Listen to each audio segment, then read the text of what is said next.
harapan semoga ilmu yang kita peroleh menjadikan ilmu yang bermanfaat dan kita diberi kemudahan. Al-Fatihah. A'udzubillahi minasyaitonirrajim. Bismillahirrahmanirrahim. Alhamdulillahirabbil alamin. Arrahmanir rahim. Shiratal ladzina an'amta 'alaihim ghairil maghdubi 'alaihim waladdallin. Amin. Bagaimana kabar Anda hari ini? Alhamdulillah, luar biasa. Allahu Akbar. Yes. Indonesia merdeka. Indonesia maju. Pada pagi hari ini kita akan belajar bersama materi pelestarian lingkungan hidup atau kelestarian lingkungan hidup. Yang akan kita bahas adalah Quran Surat Al-A'raf ayat 56 sampai dengan ayat 58. Mari kita bahas satu persatu dari ayat demi ayat. Yang pertama Quran Surat Al-A'raf ayat 56. Bismillahirrahmanirrahim.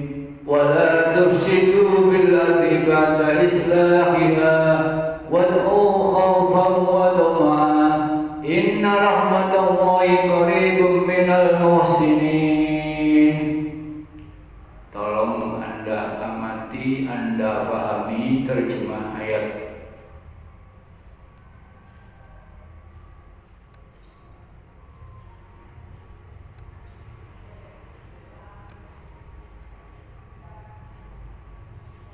Cukup. Mari kita bahas bersama apa yang terkandung dari ayat ini.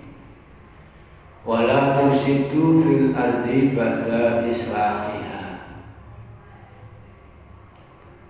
Terjemahnya, janganlah kamu membuat kerusakan di muka bumi sesudah Allah memperbaikinya. Jangan berbuat kerusakan di muka bumi. Allah melarang kepada manusia untuk membuat kerusakan di muka bumi. Kerusakan di muka bumi itu bermacam-macam. Banjir itu kerusakan di muka bumi. Kebakaran, baik kebakaran hutan ataupun kebakaran pabrik, rumah, dan lain sebagainya. Pencemaran air laut, adanya polusi udara, itu semua adalah kerusakan di muka bumi. Jangan sampai manusia hidup di muka bumi ini membuat kerusakan. Setelah bumi ini dalam keadaan baik, bumi yang kita tempati ini dalam keadaan sudah baik, ditata rapi dan diatur secara baik oleh Allah, jangan dirusak. Nah, adanya kerusakan yang ada di bumi ini, baik itu di darat ataupun di laut, itu disebabkan karena ulah tangan manusianya itu sendiri atas perbuatan yang dilakukan oleh manusia. Dengan demikian ayat ini menjelaskan kewajiban bagi manusia yang hidup di muka bumi untuk melestarikan bumi dengan jalan tidak membuat kerusakan, karena bumi sudah dalam keadaan baik, ditata dan diatur secara baik oleh Allah. Waktu khawfa wa tama'ah. Ayat ini memerintahkan kepada manusia untuk berdoa kepada Allah dengan rasa takut dan penuh harap akan dikabulkannya doa. Takut apa? Jadi kalau kita berdoa agar doa kita dikabulkan oleh Allah, maka kita harus ada rasa takut akan azab Allah yang akan menimpa kepada diri kita. Jadi kita harus takut akan adanya siksaan yang akan ditimpakan oleh Allah kepada kita pada saat kita berdoa. Itulah yang dianjurkan oleh Allah. Wad'u khaufan wa tama'an, dan penuh harap. Dalam diri manusia ada harapan pada saat berdoa kepada Allah bahwa doa yang diminta akan dikabulkan oleh Allah. Sebab apa yang dikatakan oleh manusia itu akan kembali kepada manusianya itu sendiri.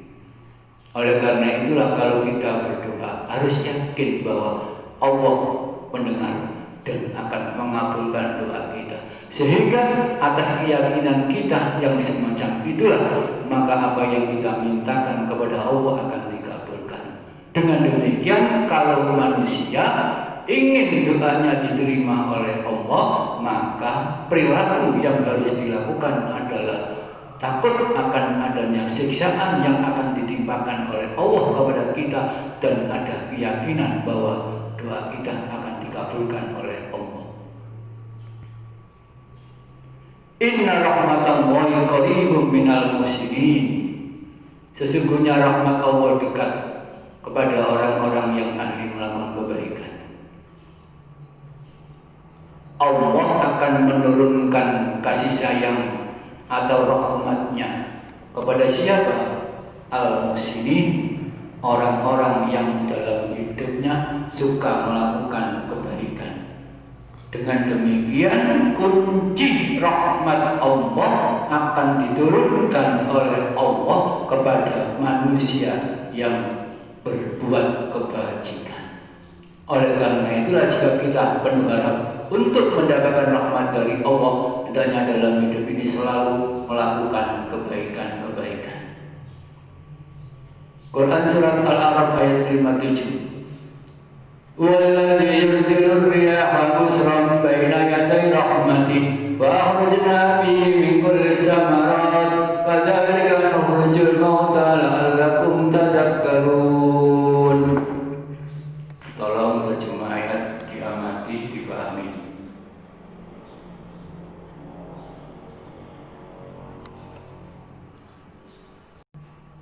Cukup. Mari kita kupas ayat 57. Walladzi yursilu riyaha busran baina yaday rahmati. Angin bertiup sebagai tanda turunnya hujan. Lebih dulu mana antara angin dengan hujan? Lebih dahulu angin. Sebelum turun air hujan ada tanda-tandanya dulu. Apa tandanya? Angin yang berhembus atau angin yang bertiup. Sehingga angin yang berhembus itu sebagai kabar gembira. Kabar gembira apa? Akan turunnya rahmat Allah. Berupa apa rahmat Allah itu? Hujan. Busran di sini adalah kabar gembira yang berupa akan turunnya hujan. Dengan demikian sebelum turun hujan ditandai lebih dulu dengan adanya angin yang berhembus.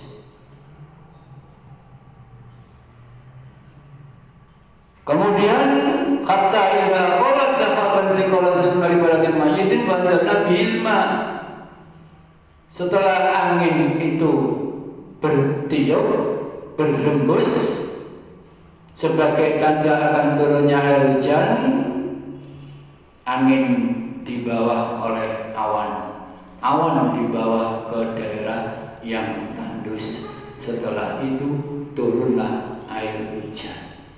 Itu adalah proses turunnya air hujan sesuai dengan ayat Al-Quran, adanya angin yang dihalau ke daerah yang tandus, kemudian turunlah air hujan yang ditandai dengan adanya awan. Lah untuk apa air hujan itu diturunkan oleh Allah? Fa'akhrajna min kulli samarat, dapat menumbuhkan tanaman-tanaman, buah-buahan yang ditanam, mampu untuk menghasilkan tanaman dan buah-buahan yang ditanam. Kadzalika nukhrijul mauta la'allakum tadhakkarun. Berarti dapat diberikan suatu penjabaran bahwasanya air hujan yang diturunkan oleh Allah ke bumi itu mampu untuk menghidupkan tanah-tanah yang mati, mampu untuk menyuburkan tanah-tanah yang tandus. Sehingga dengan adanya air hujan, tanaman dan buah-buahan yang ditanam akan bisa membuahkan hasil.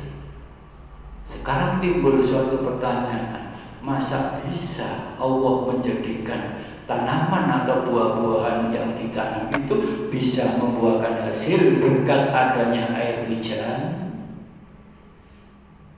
Kadzalika nukhrijul mauta la'allakum tadhakkarun. Manusia mati, apakah bisa bangkit kembali untuk mempertanggungjawabkan amal perbuatannya? Mampu. Kita semua nanti kalau sudah mengalami kematian akan dihidupkan lagi oleh Allah. Benar apa tidak? Benar.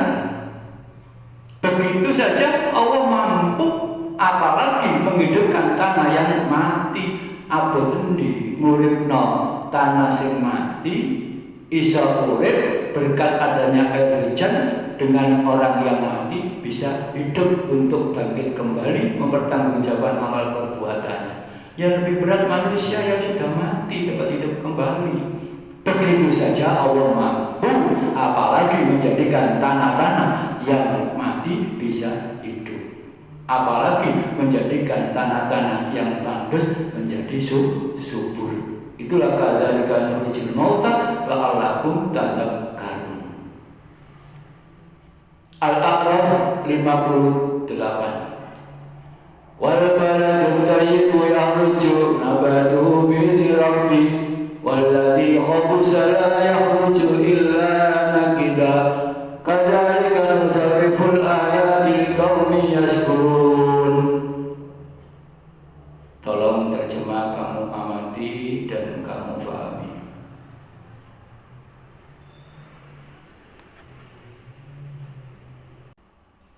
Mari kita ulas. Wal baladu thayyibu yakhruju nabatuhu bi'izni rabbih. Tanah yang baik dapat menghasilkan tanaman yang baik. Menurut akal manusia, kalau tanah itu baik, dikasih benih yang baik, pasti akan menghasilkan hasil yang baik. Sekali lagi, menurut akal manusia, tanah kalau itu baik, ditanami dengan benih yang baik, pasti akan menghasilkan hasil yang baik. Begitu juga sebaliknya, tanah yang tidak baik dikasih benih yang baik ataupun yang tidak baik. Jadi tanah yang tidak baik dikasih benih baik, apalagi dikasih benih yang tidak baik, pasti tidak akan menghasilkan hasil yang baik. itu menurut akal, tapi semuanya adalah tergantung Allah.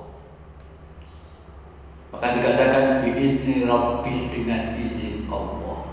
Tapi suatu aktivitas yang dilakukan oleh manusia dalam rangka untuk mendapatkan penghasilan, maka sudah barang tentu mencari tanah yang baik, kemudian diberi benih yang baik, tujuannya supaya hasilnya baik. Dan sedikit sekali tanah-tanah yang tidak baik kemudian diberi benih yang baik, tumbuh menjadi baik, sedikit sekali.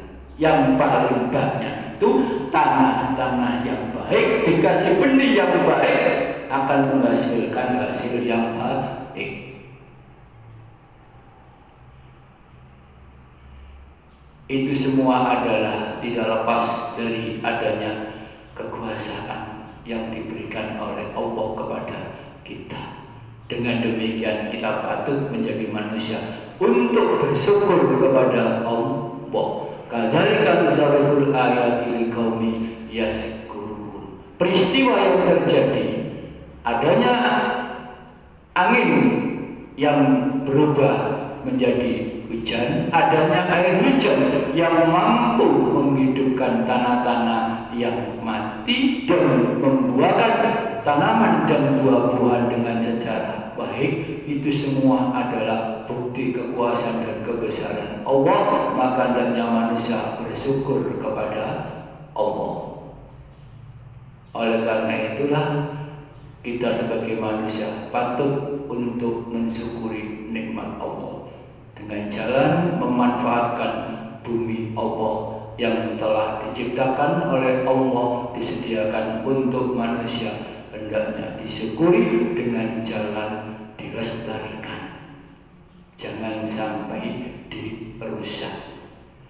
Kesimpulan, dapat Anda baca kesimpulan, Allah melarang manusia membuat kerusakan di muka bumi. Jadi kita dilarang sebagai manusia untuk membuat kerusakan di muka bumi.